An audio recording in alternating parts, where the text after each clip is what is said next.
A trap that a lot of people fall into in the entire spiritual circle is this need to compare themselves and their practice to other people, or to use a one-size-fits-all approach, no matter what practice, whether it's a meditation or an inquiry.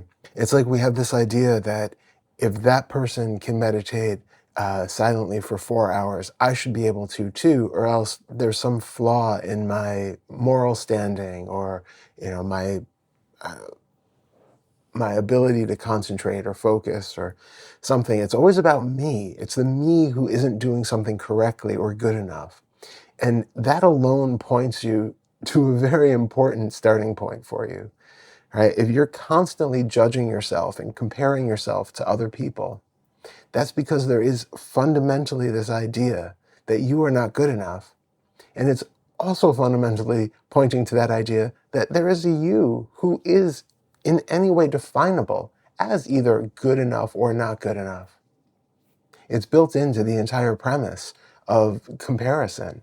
We're solidifying the idea that there really is an other person out there who is really good at meditating, or who has inquired to the point that they have seen blah, blah, blah. And then there's really me over here who is not as good not as good of a meditator, who has tried inquiry but just can't get it to work for them. And this idea that there must then be something wrong with me because my experience is different from theirs. Well, maybe they're wrong and you're right. Maybe their experience is just some delusion that they're fulfilling and you're the one that's correct, and there really isn't anything to inquiry at all. Right? How do you know? But the point is that you don't immediately go to that option. You immediately put yourself in the position where you think you are the one doing the wrong thing, or the one who's not good enough. So when that sort of comparison happens, pause. Recognize right now, what is it that seems to be here, which is being compared to what seems to be out there? Tune into the experience of what seems to be the one who is not as good, or who needs improvement, or who is always wrong, or whatever the other story is. Turn it inward and feel, where is that pointing to? Literally, is it this physical form, this physical body? Is it some passenger inside of this physical body? Is it some manifestation of thought? What exactly is it that feels like this isn't as good as that out there? Focus all of your attention to try to scan through all of these senses to find out where that might be hiding if it existed. And if it feels like someplace, if it feels like it's some sort of bodily image, or thought structure about something here, turn all of the attention on that thought structure.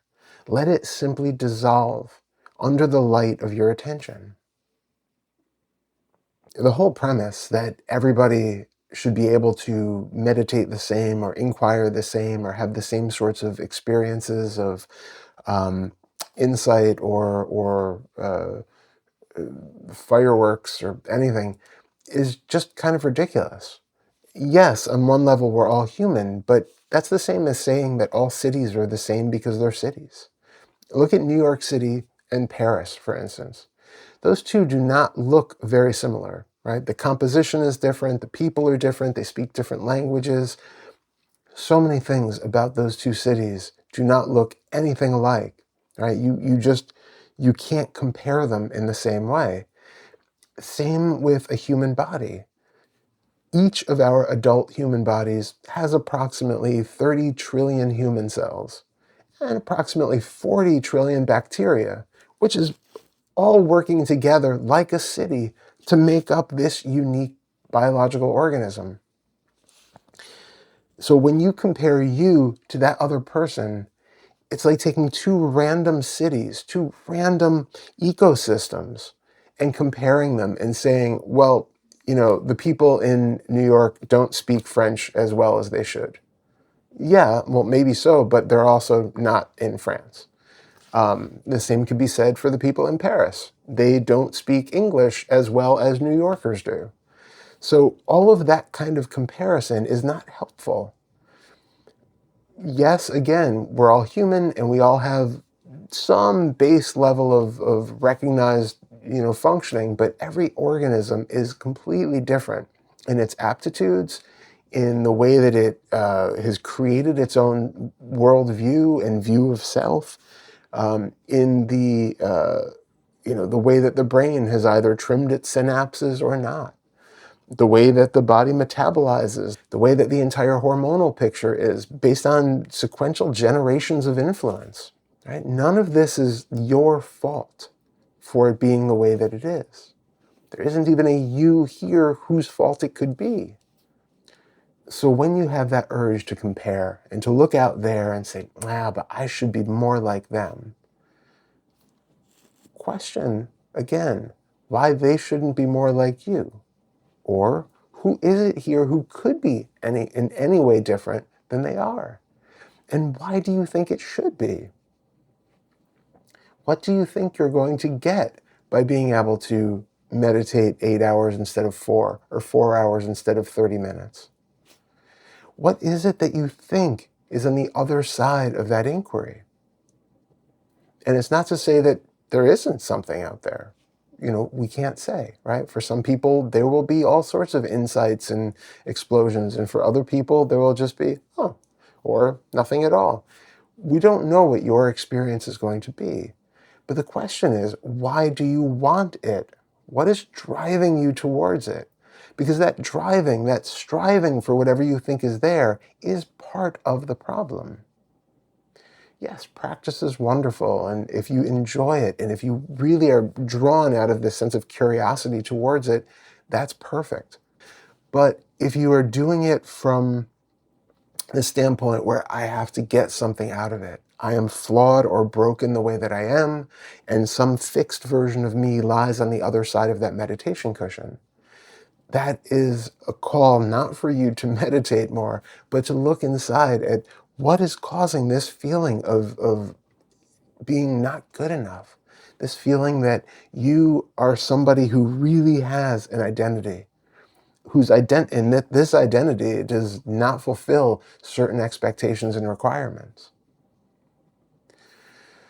Take a breath, come back into the body, and feel what in your experience, what in your direct experience, is causing this illusion of being the one who seems to be not good enough, not qualified enough, who needs to do something to be better, to be worthy of their existence here. Question it by turning that little light of attention around and focusing on where that seems to be pointing to. If you say, I need to be better, you can feel in you a center which seems to be that I.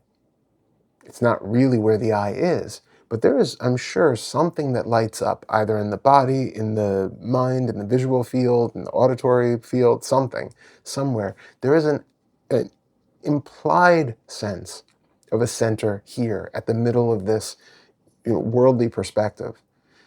Turn attention to that. Look at where that seems to be located in your experience, and then allow that not finding of it. Allow the attention to dissolve what seems to be that I center into just whatever the original sense faculty was. Let it be just sensory information. It doesn't have to be more than that.